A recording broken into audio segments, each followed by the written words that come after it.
بسم اللہ الرحمن الرحیم۔ سوال: دنیا کی خالص ترین زبان کون سی ہے جس میں کسی دوسری زبان کا ایک بھی لفظ شامل نہیں ہے؟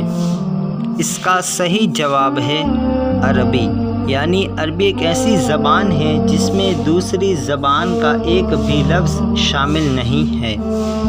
سوال: اسلامی دنیا کا سب سے بڑا جنازہ کس شخصیت کا تھا؟